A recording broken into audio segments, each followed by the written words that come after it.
Vipin academy for success में आपका स्वागत है।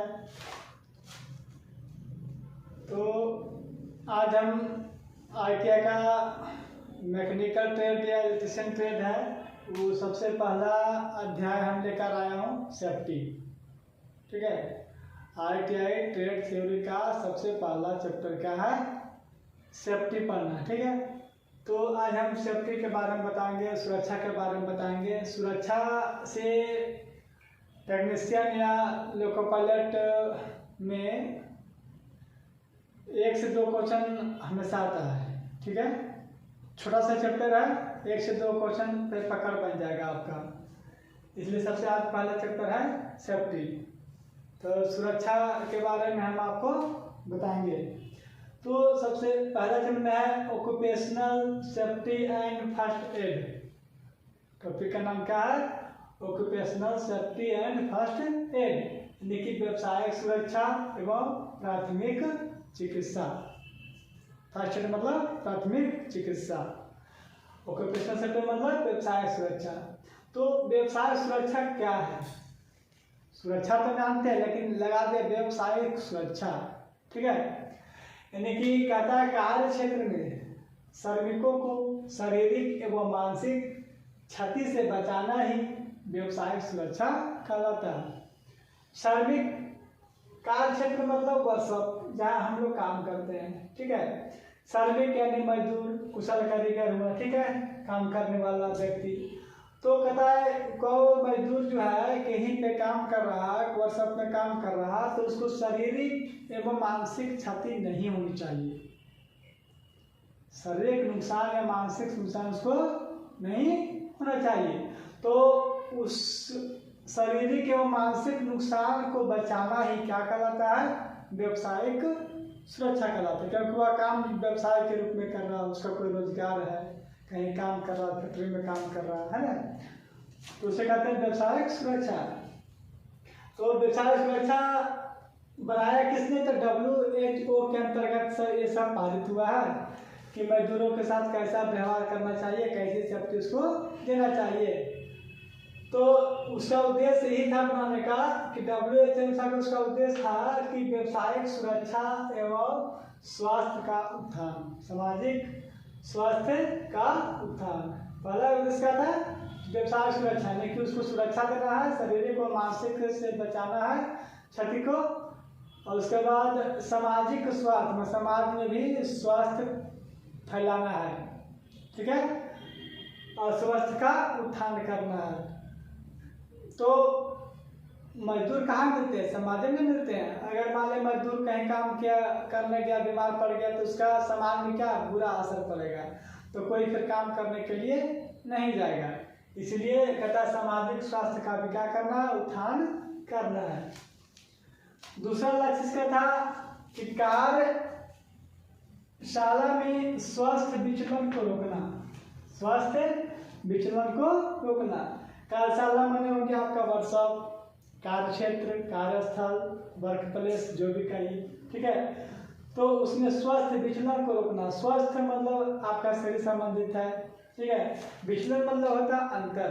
कहता आप जिस अवस्था में काम करने गए हैं, काम वहाँ करने के बाद आप इसी हालत में है या फिर आपके स्वास्थ्य में कुछ चेंजेस है, कुछ बदलाव हुआ है, तो ये होता है स्वास्थ्य विचलन। तो आप जैसे थे स्वस्थ काम करने गए, स्वस्थ काम करने के बाद भी आप स्वस्थ लौटे, तो वहाँ विचलन नहीं होगा। यानी कि विचलन को रोकना इसका क्या था? उद्देश्य था। यानी कि आप स्वस्थ जाइए और स्वस्थ ही आइए। ठीक है, उसमें किसी तरह से बदलाव स्वस्थ में नहीं होना चाहिए। तीसरा उसका उद्देश्य था WHO को का कार्य व रोजगार के कारण, तो जो कार्य कर रहा है, जो उसका रोजगार है, उसके कारण स्वास्थ्य हानि का सुरक्षा, स्वास्थ्य का जो हानि है उसको सुरक्षा देना। में कोई भी काम से, जैसे हम कोई काम कर रहे हैं, तो ऐसा नहीं वो काम करने से लोग लंबे समय में क्या बीमार पड़ना ही पड़ना है। ऐसा कुछ काम होता है, कुछ फैक्ट्री में ऐसा काम है जिसको आप करिएगा कंटिन्यू, तो आप बीमार पड़ सकते हैं। ये सब देखने के लिए, ये सब को सुधार करने के लिए WHO ने बताया इसमें कि कार्य में रोजगार के कारण जो बीमारियाँ होती है उसका जो उसका स्वास्थ्य में हानि पड़ता है उसे क्या करना, सुरक्षा प्रदान करना। तो हम जानेंगे उसी सुरक्षा किसे जानते हैं, एक्सीडेंट। ठीक है, एक्सीडेंट यानी कि दुर्घटना, उसी में है दुर्घटना क्या है, एक्सीडेंट क्या है। ठीक है, और दुर्घटना क्यों होती है, दुर्घटना से कैसे बचा जा सकता है। तो सबसे पहले जाने कि दुर्घटना है क्या। तो दुर्घटना ऐसे ही तो है, दुर्भाग्य से दुर्घटना घट गया उसे दुर्घटना कहते हैं। यानी कि स्लोगन है कि सावधानी हटी दुर्घटना घटी। आप बाइक चला रहे हैं, अगर दिमाग कांस्टेंट नहीं है बाइक पर, कहीं घर की ध्यान आ गया, घर का विचार दिमाग में चलने लगा, कहीं का बात सोचने लगे तो आपको सामने वाला नजर नहीं आता है और आप एक्सीडेंट कर जाते हैं, दुर्घटना आपकी हो जाती है। तो क्या सावधानी हटी दुर्घटना घटी, थोड़ा सा असावधान हुए दुर्घटना क्या हो गया, घट गया। तो उसका परिभाषा जानते हैं, कभी भी किसी समय, कभी भी और कहीं भी किसी समय ना चाहते हुए जो घटना घट जाती है उसे क्या कहते हैं, दुर्घटना कहते हैं। कोई चाहता है दुर्घटना हो जाए, नहीं। हमें पता क्या था दुर्घटना, नहीं। उसको प्लानिंग होता है क्या दुर्घटना घटने वाला है, नहीं। तो कहीं भी किसी भी समय में किसी के भी साथ, ठीक है, ना चाहते हुए जो घटना घट जाती है उसे दुर्घटना कहते हैं। ये दुर्घटना में जान माल की हानि होती है। तो दुर्घटना जान गए, तो दुर्घटना का रीजन भी तो होता है, दुर्घटना कैसे क्यों होता है, कैसे उसको रोक सकते हैं। तो सबसे पहले हम जानेंगे कारण, दुर्घटना होने का क्या कारण है, क्या वजह है। और दुर्घटना होने का जो कारण है, जो वजह है, उसी को हम हटा देंगे, उस पर ध्यान करेंगे तो दुर्घटना घटने की संभावना कम हो जाती है। 100% तो बंद नहीं हो सकता, लेकिन कम हो जाता है। तो दुर्घटना का कारण क्या है, तो सबसे पहला कारण आता है अज्ञानता। क्या आता है, अज्ञानता। अज्ञानता मतलब किसी भी काम का ज्ञान नहीं होना, किसी भी काम का नॉलेज नहीं होना, काम के बारे में जानकारी नहीं होना और वह काम करने के लिए बाध्य करना किसी को, या काम करने में लग जाना और उसको बिना जानकारी के काम अगर करने दे दीजिएगा तो कुछ न कुछ नुकसान आपका कर देगा, दुर्घटना हो जाएगी, होने की संभावना बढ़ जाएगी। जैसे में आपको बाइक चलाना नहीं आता है, कार चलाना नहीं आता है, अगर साइकिल चलाना नहीं आता है, आपको साइकिल चलाना दे दिया जाए तो आप जरूर साइकिल को 1-2 पटका गिरा दीजिएगा, अपना गोड़ हाथ फोड़ लीजिएगा, तोड़ लीजिएगा। क्या होता है ऐसा घटना। हम लोग भी बचपन में साइकिल सीखने में कितना खून बहाए होंगे, आप लोग भी साइकिल सीखने में कितना बार गिरे होंगे, कोई बाइक चलाने में गिरा है ना। तो जिस चीज़ को जो जानकारी, किसी को जानकारी नहीं होता है, वह काम अगर करने के लिए बोल दिया जाए तो दुर्घटना होने की संभावना ज़्यादा रहती है। अगर आप गृहस्थ हैं, किसान हैं, ठीक है, खेत में कभी काम करने गए होंगे तो कुदाल से कोड़ना नहीं आता है, खेत में बहुत सारे काम होता है ना, तो क्या करके आते हैं, अपना पैर पे ही मार देते हैं, ठीक है, पैर काट के आ जाते हैं, जब पिताजी बसाते हैं। कैसा ही काम होता है, जिसको अभी तक चपाल समझ में आता है। तो जिस चीज़ की जानकारी नहीं है उस काम को करिएगा, दुर्घटना होने की संभावना बढ़ जाता है। इसलिए कोई भी काम छोटा या बड़ा हो, सबसे पहले उसकी जानकारी होना आवश्यक है, तभी हम काम करें, ठीक है। दूसरा रीजन है इसका दुर्घटना के उत्सुकता। उत्सुकता माने क्या होता है, ललक, कोई चीज सीखने की ललक, सीखने की जल्दीबाजी, है ना, उसको कहते हैं उत्सुकता। तो सीखने की ललक रहता है तो जबरदस्ती कोई बाइक घर में लगा के गया, कुछ दिन आया, चाबी मांगे, लाइट और चाबी आते हैं सीखने के उद्देश्य से लगे, उन्हें उत्सुकता करता था कि किसी का भी बात कभी भी मौका मिला उसको हट के निकाल के लेके चले गए। ऐसे केसेस में क्या दुर्घटना होने की चांस ज़्यादा रहता है। कभी भी वर्कशॉप पर मशीन को मौका मिला सीखने के तुरंत अपना मतलब कि उसको स्टार्ट करने के तात्पर रहता है कितना जल्दी हम सीख जाए, तो उस दरम्यान में दुर्घटना घटने की संभावना ज़्यादा रहती है। इसलिए धैर्य से, ठीक है, धैर्यपूर्वक सीखना चाहिए, आराम से सीखना चाहिए, कोई जल्दबाजी नहीं करनी चाहिए, नहीं तो दुर्घटना होने की चांस ज़्यादा रहती है। उसके बाद तीसरा कारण इसका आता है अत्यधिक आत्मविश्वास, यानी कि ओवर कॉन्फिडेंस। कॉन्फिडेंस तो ठीक है, लेकिन ओवर कॉन्फिडेंस क्या होता है, दुर्घटना का एक बड़ी वजह बनता है, बड़ा कारण है कि नहीं। कोई काम को हम जानते हैं लेकिन इतना ओवर कॉन्फिडेंस है कि हम एक काम ऐसी तरह से करेंगे तो हम, जैसे मान लिया बाइक में अधिकतर एक्सीडेंट ओवरटेक करने में होता है, तो एक कॉन्फिडेंस है कि हम आगे निकलेंगे, एक ओवर कॉन्फिडेंस है, जगह भी नहीं फिर भी ओवर कॉन्फिडेंस है कि हम वहाँ से निकाल ही लेंगे ओवरटेक करके, तो ऐसे में दुर्घटना घटने की संभावना ज़्यादा रहती है। उसके बाद एक उदाहरण है रुचि ना होना, कोई काम में रुचि नहीं होना, काम करने के मन नहीं होना, ठीक है, अब हम जबरदस्ती काम कर दे देंगे तो क्या वो कर देगा, वो दुर्घटना कर देगा। अगर कोई काम करने का भूखे पे काम करने का मन नहीं है, आपको पिताजी बोल दिए जाओ ये काम करके ही आना है, जबरदस्ती भेज दिया गया, तो आप पक्का उस दिन अपना पैर काट के चली जाएगा, ठीक है, कोई ना कोई घटना करके आ जाइएगा। तो किसी भी श्रमिक को काम करने में रुचि नहीं है उसे काम नहीं देना चाहिए, नहीं तो आपका नुकसान कर देगा, दुर्घटना कर देगा। दुर्घटना छोटी भी होती है, दुर्घटना बड़ी भी होती है। कहता है आपकी छोटी सी गलती से दुर्घटना जो है का बहुत बड़ा कारण बन सकता है। आपकी छोटी सी गलती, छोटी सी भूल से बहुत बड़ी दुर्घटना हो सकती है। ये तो कार पर निर्भर करता है कि आप दुर्घटना कहाँ किए हैं, हाईवे में एक्सीडेंट किए हैं या फिर अपना घर के पास वाला गली में किए हैं। अगर हाईवे में एक्सीडेंट किए हैं तो गिर गए हैं, पीछे से आके दूसरा गाड़ी आपके ऊपर से पार कर दिया, वहाँ बचने के चांस नहीं होती है। अगर गली में किए, अपना गली में किया है तो गोड़ा छिला के टूट के रह जाएगा, ठीक है। तो जगह पर निर्भर करता है कि आप एक्सीडेंट कहाँ किए, तो ये कहता है आपकी छोटी सी भूल, गलती, दुर्घटना एक बहुत बड़ी दुर्घटना का बुलावा दे सकती है, अंजाम दे सकता है, कैसा भी बोलिए, ठीक है। इसलिए आप लापरवाही नहीं करें, कहीं भी काम करें तो लापरवाही से नहीं करें, रुचि नहीं है तो नहीं करें, लेकिन दुर्घटना नहीं की, ठीक है। तो दुर्घटना के कारण जाने तो अभी उसी में आता है सुरक्षा। सुरक्षा क्या है, सेफ्टी। तो दुर्घटना ना हुआ, ठीक है, दुर्घटना नहीं घटे, इसके लिए कुछ उपाय बनाया गया है, कुछ ढूंढा गया है उपाय। उसी उपाय को हम लोग क्या कहते हैं, सुरक्षा कहते हैं। दुर्घटना से बचाने के लिए जो कदम उठाया जाता है उसे क्या कहते हैं, सुरक्षा कहते हैं।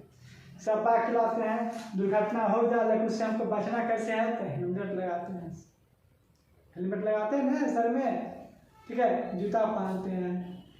और वेल्डिंग कर रहे हैं तो वहाँ हम ब्लैक की चश्मा लगा प्रयोग करते हैं ताकि उसका जो लाइट जो है हमारी आंखों को नुकसान नहीं कर सके। तो ये सब क्या है, बचाव है, क्या है, दुर्घटना से बचाव है, उसी को क्या कहते हैं, सुरक्षा कहते हैं।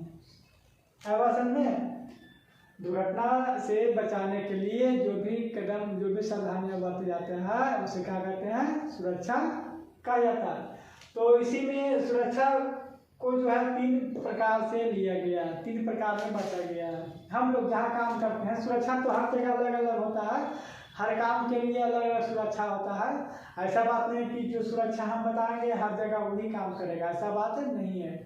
ड्राइवर का सेफ्टी कुछ और होता है, सीट बेल्ट लगाना, तेल लगाना, चश्मा लगाना, हेलमेट लगाना, है ना, जूता पहनना। हम वर्कशॉप में काम करते हैं तो वहाँ का सेफ्टी कुछ अलग होता है, डिफरेंट, थोड़ा डिफरेंट होता है, ठीक है।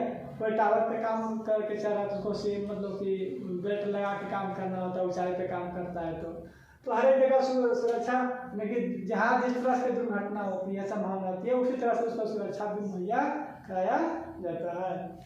तो सुरक्षा को हम लोग आईटी में हैं, काम करते हैं, वर्कशॉप में काम करते हैं, तो वहीं से रिलेटेड जो सुरक्षा है उसी पर हम लोग बात करेंगे, उसी से हम लोग का मतलब भी है।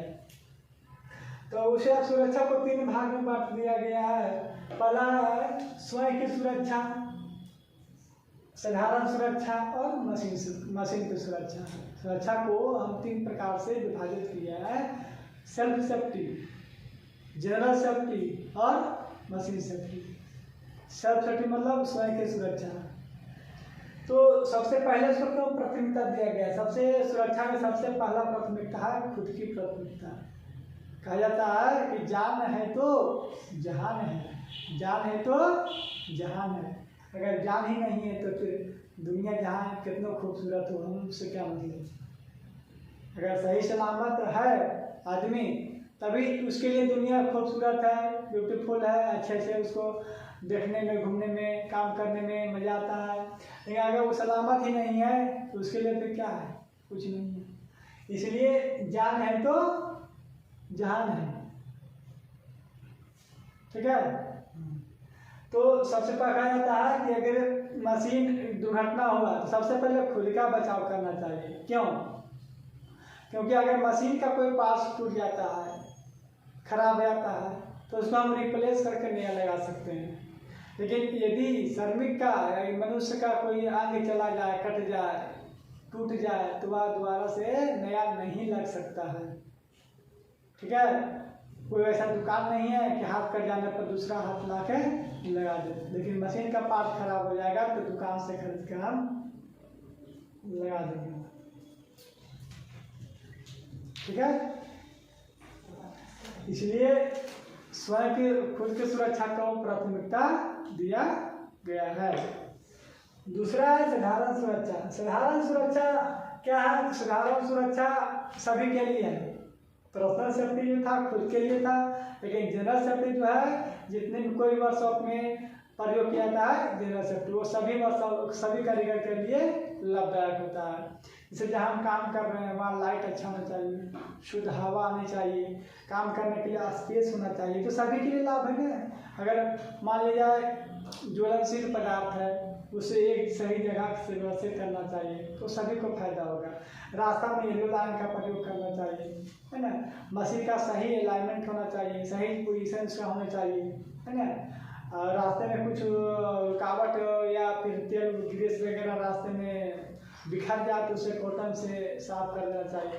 तो ये सब जनरल सेफ्टी है, वो सभी के लिए काम आता है। जैसे हम रोड पर चलते हैं तो स्पीड ब्रेकर लगा रहता है, लाइट इंडिकेटर लगा रहता है, तो किसी पर्सनल के लिए क्या नहीं, वो सभी के लिए, वो जनरल सेफ्टी हुआ, है ना। तो स्वयं की सुरक्षा करने के बाद जनरल सेफ्टी को भी बचाना, जनरल सेफ्टी रहेगा सबका काम आएगा, है ना, सबको सुरक्षा देगा।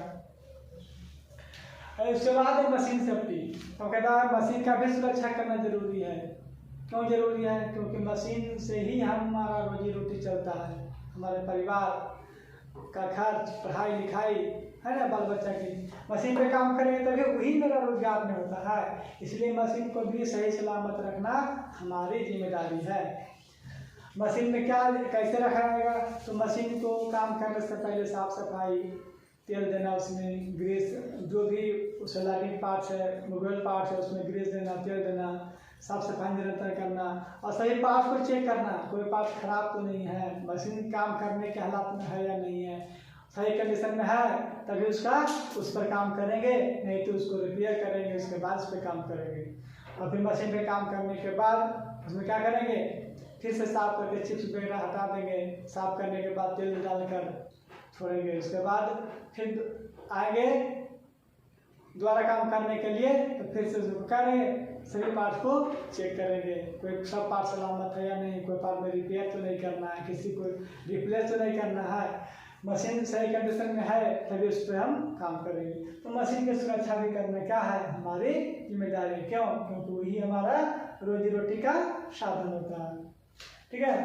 तो ये हमने आज पढ़ा, तो कोई ऑक्यूपेशनल सेफ्टी, व्यवसाय सुरक्षा प्रदान, एंड फर्स्ट एड अभी आपको हम नहीं बताया, ठीक है। सुरक्षा कंप्लीट होने के बाद हम आपको फर्स्ट एड की भी चर्चा करेंगे, लेकिन इसके पहले सुरक्षा में नहीं आता है आग। इससे आता है ना, फिर वर्कशॉप में आग लग गया तो आग कैसे लगता है, क्या रीजन है कि आग लग जाता है बड़े बड़े फैक्ट्री में, और आग लग गया तो उसके ऊपर कैसे कंट्रोल पा सकते हैं, कैसे बुझा सकते हैं।